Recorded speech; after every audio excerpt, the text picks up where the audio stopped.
नमस्कार दोस्तों, आज की कहानी है कर्म। राजा को ऐसा क्यों लगा कि वह दुकानदार को फांसी का सज़ा सुना दे, और दुकानदार की इस बात का इंतज़ार कर रहा था कि उसके बाद उसका बिजनेस चल पड़ेगा। तो चलिए शुरू करते हैं।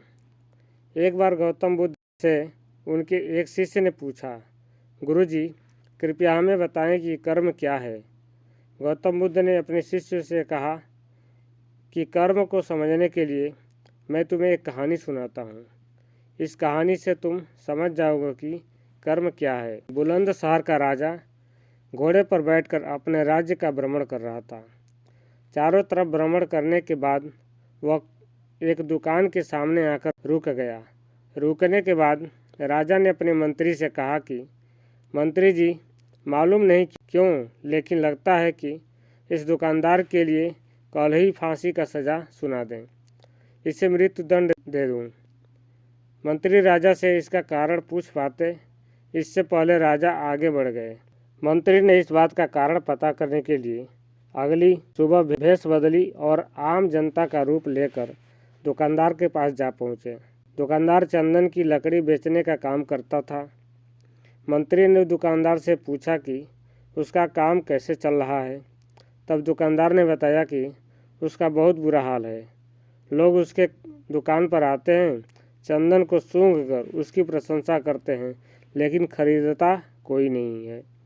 मैं सिर्फ इसी इंतज़ार में बैठा हूँ कि कब हमारे राज्य के राजा की मृत्यु हो और उनके अंत्येष्टि में मुझसे बहुत सारे चंदन की लकड़ी खरीदी जाएगी और शायद वहाँ से मेरे व्यापार में बढ़ोतरी होनी शुरू हो जाए।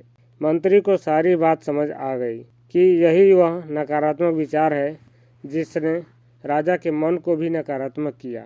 वह मंत्री बहुत बुद्धिमान था। उसने कहा कि मैं आपसे थोड़ी चंदन की लकड़ियां खरीदना चाहता हूं। यह सुनकर दुकानदार भी खुश हुआ और उसने सोचा कि चलो कुछ तो बिका। उसने चंदन की लकड़ी को कागज़ से लपेटा और अच्छी तरह पैकिंग करके वह लकड़ी मंत्री को दी। मंत्री अगले सुबह चंदन की लकड़ी लेकर राजा के दरबार में पहुंचे और राजा से कहा कि महाराज, वह जो दुकानदार है उसने आपके लिए तोहफे के रूप में चंदन की लकड़ी भेजी है।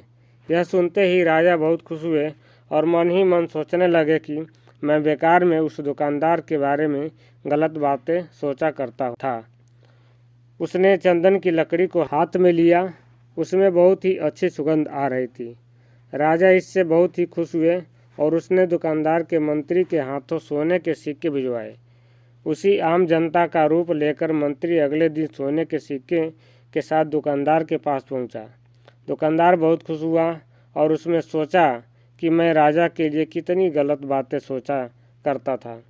राजा तो बड़े ही दयालु हैं। ये कहानी जब खत्म हुई तब गौतम बुद्ध ने अपने शिष्यों से पूछा कि अब आप बताएं कि कर्म क्या होता है। शिष्यों ने उत्तर देते हुए कहा, शब्द ही हमारे कर्म हैं। हम जो काम कर रहे हैं वही हमारे कर्म हैं। जो हमारी भावनाएं हैं वही हमारे कर्म हैं। गौतम बुद्ध ने सभी शिष्यों के जवाब सुनने के बाद कहा, आपके विचार ही आपके कर्म हैं। अगर आपने अपने विचारों का नियंत्रण करना सीख लिया तब आप महान बन जाते हैं।